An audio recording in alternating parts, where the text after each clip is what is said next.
Hey, and welcome to another tutorial, beginner friendly gouache landscape of this secret hidden door with some plants around it. And this tutorial is going to be relaxing, peaceful, no pressure, perfect for beginners. I'm going to guide you through it step by step, slowly, and you at the end will be able to create your own beautiful masterpiece as well.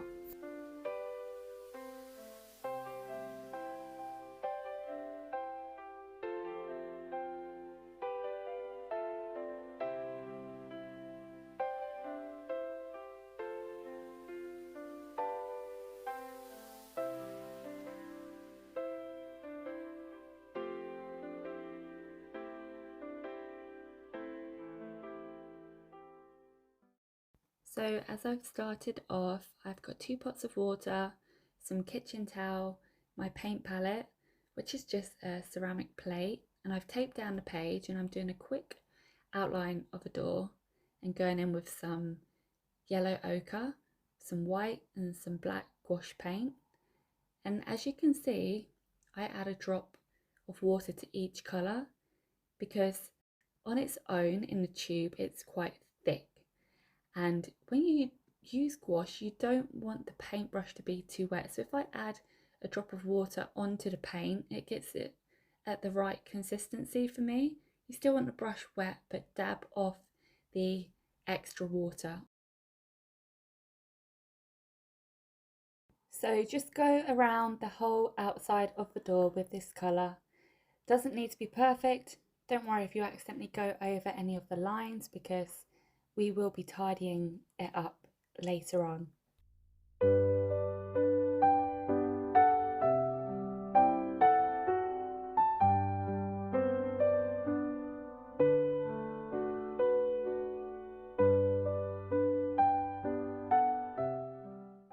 So now mixing some of the black into that original colour that we used for the bricks, and this is going to go on the inside. This is going to act as a shadow where it looks like the bricks are going in. These are the under part that haven't got the light hitting them.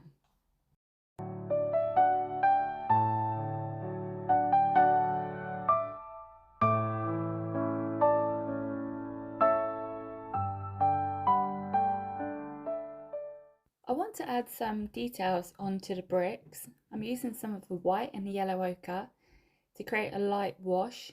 Remember, not too wet because this is going to blend it and make it look very strange. We want it to look like texture on top. So I've taken my filbert brush for this and I'm just simply dabbing these colours on top to give it some effect. And the technique to get the effect is using a very dry brush for this. Now we're going to do the same but with a darker colour to add some darker effects onto the brickwork. So taking some of the black and the yellow ochre, remember making sure the brush is pretty dry. You want to dab this all over the bricks.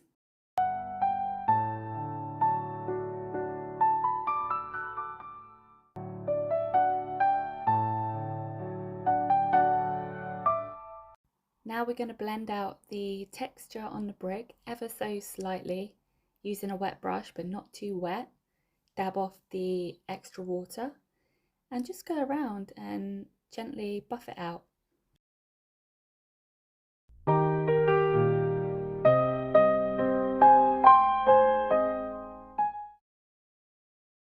So using some of the dark shade that we made, I'm going to begin to do the lines in the brickwork all the way around. I'm using a detailing brush. I'm not exactly sure which kind of brush.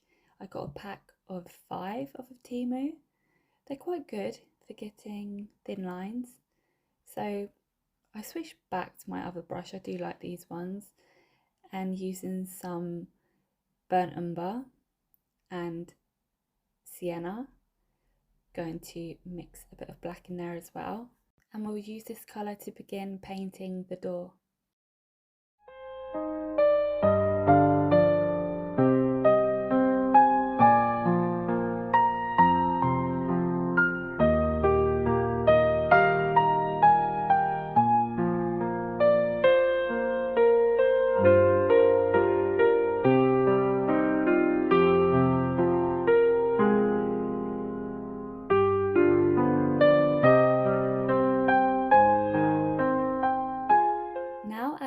black into that shade that we used for the door. We're going to use this colour to create a border all the way around the door. This is going to tidy up any of the colour that might have gone into where the bricks are.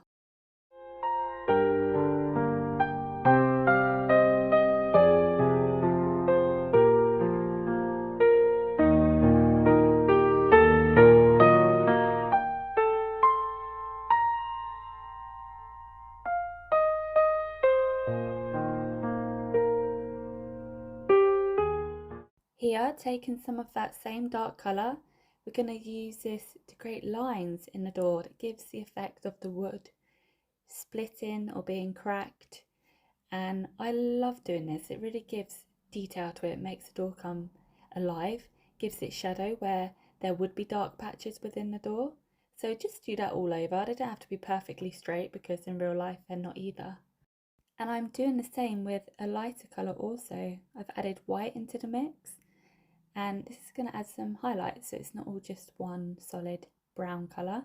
We want some different variety of shades and colours within the door. And honestly, just make it your own. You can make the door whatever colour you like. Just trust and have fun with the process and believe that you can do it. Believe you can make a good painting. You know, what's interesting is I go into every painting, I try and remember before I even paint, I sit there and I tell myself, it's going to be a really good piece. It's going to be really good. Like, I'm just going to enjoy it, have fun with it. And it always turns out great. But before I paint, if I have like a negative mindset, I end up hating it or just throwing it away. So just enjoy it. Don't put too much pressure on it and intend to have fun with the piece that you're doing.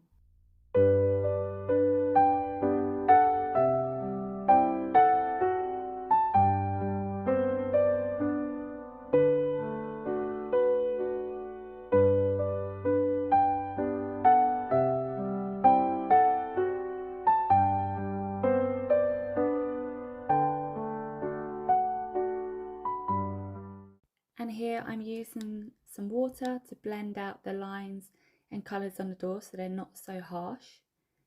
And now I'm going in with a darker version of that grey that we used earlier and adding this to the outside of the bricks. It's going to give like shadow and more interest where the plants will sit on top. Going in with some black, I'm going to make a handle, a little keyhole underneath and some hinges for the door, just using black and adding some small highlights with the grey.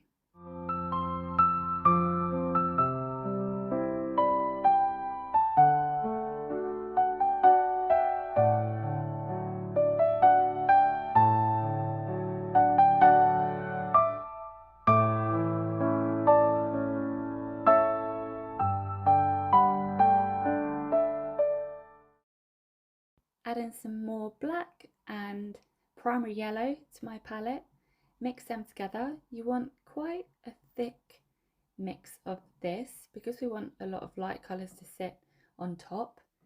If you make it too watery, the light colours will not sit on top. It will blend. So I'm using a round brush and applying this all over the top, right into the bottom of the door.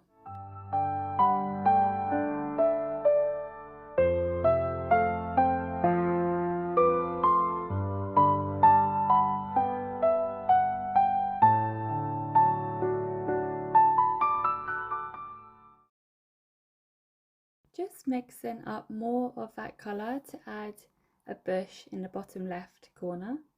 And you can make these any shape, any size that you like. We're not adding the details yet, so don't worry about doing the leaves on the bush. Just make the kind of rough shape that you want.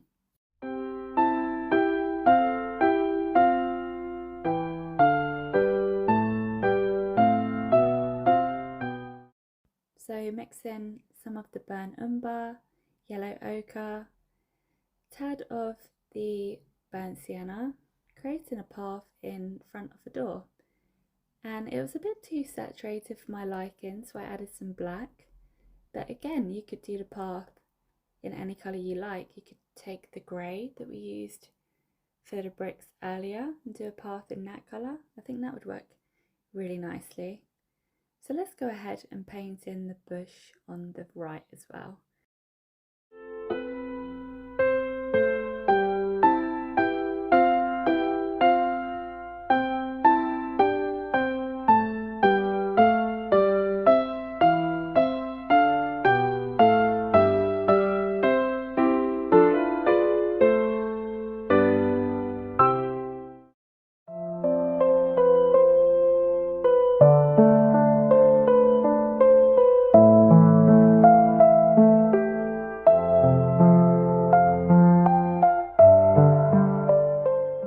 I realised that I wanted to add some more details to the path, so creating a lighter version of the colour that we did, kind of like the grey, just doing some lines across, and I'll also do this in some darker colours as well, just to give it some detail so it's not completely flat.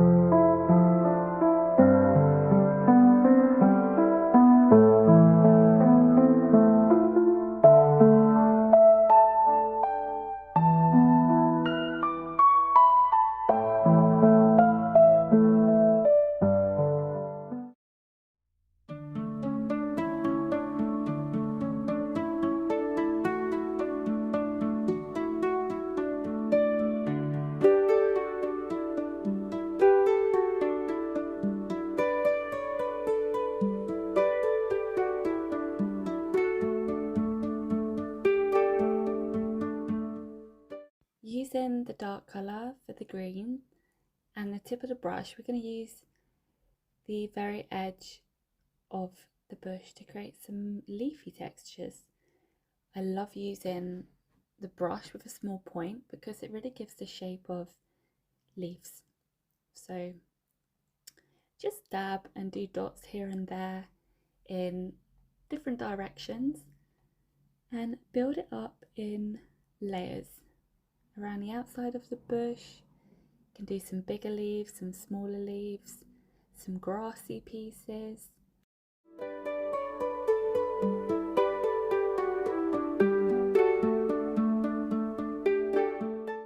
Now adding some more of the primary yellow to the dark mix that we created for the background, we're going to use the tip of the brush so the point is facing down and press this all over, creating some leaves for the background.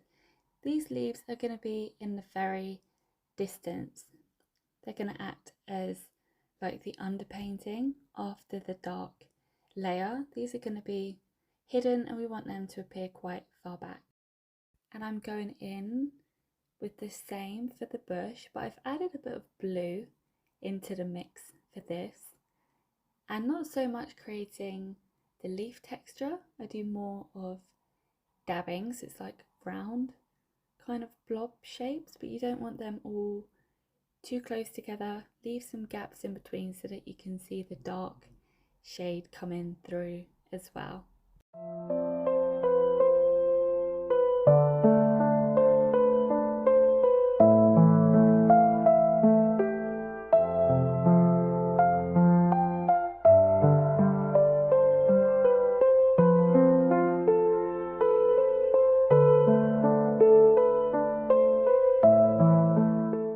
Building on top of this background that we've created, adding more yellow into the green mix, I'm creating more details now, some leaves coming down, kind of like hanging, dangling. I like that kind of effect, that they're coming in from somewhere else, maybe from a tree or a plant that's hanging above, and creating leaves either side, just doing a line in the middle where the vine will connect them. You can do this on the left, on the right, add them wherever you like. I've added like a cluster of leaves on the left hand side in the corner. They're just felt right for me. And I didn't want to add too many of these. I want to still see the colour of the background shining through. And in the right corner, added some grass. So again, just make it your own and think about what you see out in nature, the kind of shapes. You can add some leaves onto the grassy part, some dots here and there, some more background bushes. Really experiment. And there's no really going wrong with gouache, because every time you do something and you don't like it, you can get rid of it, or next time, actually I didn't like the effect that made when I used them colours, or I dabbed my brush in this particular way. So it's all a learning process when you look at it with eyes like that, and you stop expecting every piece to be a masterpiece, because it's all practice. And when you think of it like that, I feel like you can enjoy it much more than thinking or setting your hopes so high on it being perfect. You just experiment and trust again that you're doing your best and you're learning every time you paint. And when I say get rid of it, I don't mean literally get rid of your painting. You can take a wet brush and go over what you've done to erase it and go back on top. I will do this in another video to show you how great gouache is and how forgiving it is, because you can easily correct mistakes. So I added some of the lighter green shade with a touch of blue for the bushes, and I've added some of the burnt umber, yellow ochre to the green to create some more yellowy leaves. Again, just adding more colours makes it more interesting.